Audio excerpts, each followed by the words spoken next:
Hello children, welcome to Aditya classes. Today I will teach the topic formulas of surface, area and volume. Surface का means होता है पृष्ठ या सतह, area का मीन्स होता है क्षेत्रफल और वॉल्यूम का मीन्स होता है आयतन. क्लियर? हिंदी में भी आपको समझा के चल रहे हैं. यहाँ पर फर्स्ट है आपके पास क्यूब और सेकंड आपके पास क्यूबॉइड. क्यूब का हिंदी में मीनिंग है घन और क्यूबॉइड का हिंदी में मीनिंग है घनाभ. और दोनों में डिफरेंस क्या है ये समझेंगे. यहां पर आपको दिया गया है फॉर्मूले में कि यहाँ जो ये शेप रहेगी, शेप मतलब आकृति, जो आकृति रहेगी इस घन की वो कैसी रहेगी, L equal to B equal to H, यानी कि लेंथ, ब्रेथ और हाइट तीनों ही यहाँ पर कैसी रहेंगी, सेम रहेंगी. अब मान लिया वो क्या मान लिया हमने इसका मेजरमेंट A. ये हमने A अपनी तरफ से कुछ भी मान सकते हैं, वैल्यू कुछ भी हो सकती है. वेरिएबल का यूज ही इसलिए करते हैं कि नॉट फिक्स वैल्यू, ये वैल्यू फिक्स नहीं है. वेरिएबल्स हिंदी में मीन्स होता है उसका चर. सेकंड है आपके पास क्यूबॉइड. क्यूबॉइड में क्या होगा, एल बी और ए जो है वो नॉट इक्वल रहेंगे. यहां पर इक्वल है और यहां पर इक्वल नहीं होंगे. आपके पास जो लेंथ है, ब्रेथ है और हाइट है वो सेम नहीं है. और यहाँ पर सेम मतलब समान, यानी कि इक्वल, बराबर वैल्यू नहीं है. यहाँ पर बराबर वैल्यू रहेगी और यहाँ पर बराबर वैल्यू नहीं रहेगी.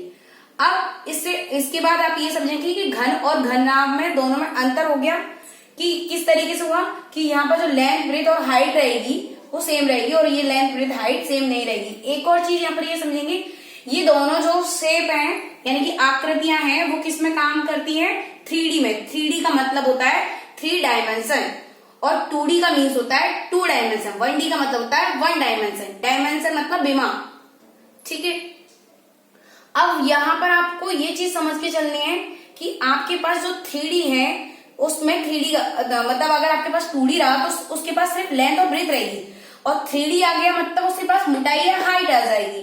तो तीसरी चीज और आने पर 3D में वर्क करेगा. ओनली 2 चीज रहेंगी तो 2D में वर्क करेगा. जैसे आपके पास रेक्टेंगल, स्क्वायर, ये किस में वर्क करते हैं, 2D में, क्योंकि इनके पास लेंथ और ब्रेथ ही होती है. ठीक है.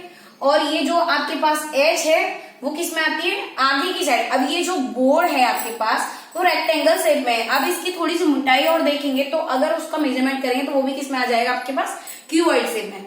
क्यों आएगा, क्योंकि इसके पास जो इसकी हाइट है अगर उसका भी मेजरमेंट लेंगे तो वो क्या हो जाएगी, तीसरी साइड आ जाएगी. तीसरी साइड यानी कि थर्ड एज आ जाएगी. तो थर्ड एज आने पर, एज मतलब भुजा, तो जब आपके पास आ गई तो इसका मतलब किस में वर्क करने लगे, 3D में. आपने ये समझ लिया कि क्यूब और क्यूबॉइड 3D में वर्क करते हैं. 2D में आपके पास स्क्वायर और रेक्टेंगल शेप जिसके पास ओनली लेंथ और ब्रेथ होती है और हाइट और आ जाए वो 3D में वर्क करने लग जाता है. इतना समझने के बाद अब हम ये समझेंगे कि इसके फॉर्मूले में किस तरीके से वर्क करेंगे. अगर आपने एक फॉर्मूला फिक्स करके आपको लर्न हो गया तो दूसरा फॉर्मूला आप अपने आप बना सकते हैं. सबसे पहले आप यहाँ पर क्यूबॉइड को समझेंगे. क्यूबॉइड में क्या है, TSA का फॉर्मूला. T मतलब टोटल सरफेस एरिया. सरफेस मतलब आपको पहले ही बताया सतह या पृष्ठ. A मतलब एरिया, क्षेत्रफल. तो टोटल सरफेस एरिया का वॉल्यूम फॉर्मूला क्या रहेगा, आपके पास टोटल सरफेस एरिया का फॉर्मूला होगा 2LB plus BH plus HL. रटना नहीं है, पहले आप ये समझेंगे. जैसे आप इमेजिन करिए कि आप जिस रूम में बैठे हो उसमें आपके पास कितनी है, 4 वॉल्स हैं. वॉल्स मतलब दीवार. ये जो दीवार है आपके पास वो कितनी है, 4. अब अगर आप उसको मेजरमेंट करते हैं तो एक के साथ L आ जाएगी और एक के साथ B आ जाएगी नीचे का. लेंथ और हाइट, ब्रेथ और हाइट. क्लियर? यानी कि अगर आप इस रेक्टेंगल, ये कैसी शेप हो गई, ये जो वॉल है वो कैसी शेप है, रेक्टेंगल शेप में. अब रेक्टेंगल में आपके पास अगर फॉर्मूला निकालेंगे एरिया का तो वो क्या होगा, LB. ठीक है. अब आपके पास L, अगर मान लीजिए ये L है, ये L लिया है आपने, तो ये क्या हो गई, H. H तो सबके साथ रहेगी हाइट, L के साथ H आ गया. यानी कि ये वाली जो आपके पास वॉल है इसका जो एरिया रहेगा रेक्टेंगल के फॉर्मूले के अकॉर्डिंग क्या हो जाएगा, LH. B नहीं होगा क्योंकि आपके पास B की जगह क्या वर्क कर रहा है, H. तो LH ही हो गया. इसी के जस्ट सामने वाला दूसरी जो वॉल रहेगी उसका भी फॉर्मूला, उसका भी आपके पास एरिया क्या आएगा, LH. आपके पास टोटल कितने हो गए, 2LH. क्लियर? 2LH हो गए. नेक्स्ट है आपके पास, जस्ट आप उसके अपोजिट में देखिए, ये हो गया आपके आमने और सामने की भुजाएं, सॉरी रेक्टेंगल शेप यानी कि आयत के, जो आपके पास रेक्टेंगल का हिंदी में मीनिंग होता है आयत.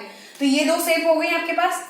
अब सेकंड है जस्ट इसकी, क्योंकि 4 बॉल थी ना, अब जस्ट अपोजिट में, तो उसकी अब इसके साथ एल लिया तो उसके साथ क्या आएगा बी, तो बी और एच, कितने बी एच हो जाएंगे इसी तरीके से, 2 दीवार इधर की भी हो गई, तो आपके पास हो गए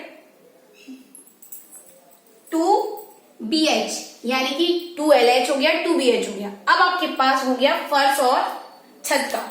फर्श और छत का भी क्या रहेगा, क्योंकि वो क्या है आपके पास 2D में वर्क कर रही है, तो उसमें L और B आएगा, ऊपर भी आपके पास L और B आएगा, उसमें H नहीं है, हाइट इनके साथ जुड़ गई है, इस वाली बॉल के साथ जो खड़ी हुई बॉल है उनके साथ H जुड़ गई है, तो आपके पास सिर्फ क्या बचेगा L और B। तो नीचे वाला जो फर्श है उसका LB, ऊपर वाला जो छत है आपके पास उसका भी LB, तो LB कितने हो गए 2LB। वेरिएबल अगर किसी ने अलजेब्रिक एक्सप्रेशन पढ़ा होगा तो ये बात समझ में आ रही होगी, 2LB 2BH और आपके पास 2HL, तो टोटल कितने हो गए आपके पास 2 क्या हो गया इन तीनों में कॉमन, क्योंकि टोटल सरफेस एरिया मतलब सभी को आपको ऐड करना है। जब आपने सभी बॉल्स का एरिया ऐड किया तो आपके पास क्या हो गया 2 कॉमन आ जाएगा, तो ब्रैकेट में क्या आ जाएगा LB BH प्लस HL। नहीं समझ में आया तो इस आपको इसके अकॉर्डिंग समझाने की कोशिश करती हूँ। ये आपके पास क्या है आपका रूम है, तो एक आपके पास ये वाला, ये तो छत की तरह और ये फर्श की तरह वर्क करेगा, ठीक है,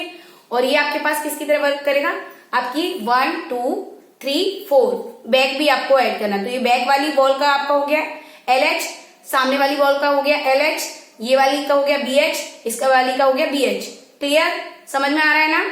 तो BH 2BH HL और ये HL कितने हो गए, आगे का भी और पीछे का भी ऐड करना है, तो कितने हो गए ये भी 2HL, और आपके पास अब क्या बचा छत बची और फर्श बचा, तो छत का हो गया LB और फर्श का हो गया आपके पास LB। कितने हो गए टोटल आपके पास, कितने इसमें पृष्ठ होते हैं, मतलब आपके पास जो ये शेप में आपके पास रेक्टेंगल काउंट करेंगे तो कितने रेक्टेंगल की शेप है 6, तो 6 टोटल हो गए। तो आप जब भी टोटल सरफेस एरिया फाइंड करेंगे उसमें छत का भी और फर्श का भी एरिया इन्वॉल्व करेंगे, लेकिन कर्व सरफेस एरिया में क्या रहेगा सिर्फ आगे का पीछे का और आपके पास दाएं बाएं, इस तरीके से आप काउंट कर सकते हैं, राइट लेफ्ट और आपके पास फ्रंट और बैक। ओके, तो टोटल कितने होंगे कर्व सरफेस एरिया में 4 वॉल्स रहेंगी, मतलब आपके पास जो खड़ी हुई दीवार है सिर्फ उसका यूज करेंगे, और जो आपके पास फर्श और छत का है वो टोटल सरफेस एरिया में ऐड हुआ। तो आपको फॉर्मूला समझ में आ गया किस तरीके से यूज करना है। अगर आपको ये शेप समझ में आ गई है तो फिर आपको फॉर्मूला लर्न करने में बिल्कुल प्रॉब्लम नहीं होगी। तो आपके पास हो गया formula total surface area 2LB plus BH plus HL। इसी तरीके से क्यूब में क्या होगा जब तीनों इक्वल हैं, LBH इक्वल है और हमने वैल्यू क्या दे दी A, अब यहाँ पर रखिए आप A मल्टीप्लाई A कितना हो गया A स्क्वायर, उसी में B और H की वैल्यू भी क्या है A मल्टीप्लाई A स्क्वायर। इसी तरीके से HL में भी क्या होगा A मल्टीप्लाई A स्क्वायर, कितने A स्क्वायर हो गए 3, A square plus A square plus A square रख लिया फॉर्मूले में, ब्रैकेट से बाहर 2 चल ही रहा है आपके पास, कितने A स्क्वायर हो गए 3, तो 3A स्क्वायर मल्टीप्लाई 2 3 जा 6A स्क्वायर, तो आपके पास क्यूब का फॉर्मूला आ गया 6A स्क्वायर। अगर आप एक को फिक्स करके समझ कर लर्न कर लेते हैं तो आपको बाकी के फॉर्मूले में कोई प्रॉब्लम नहीं होगी।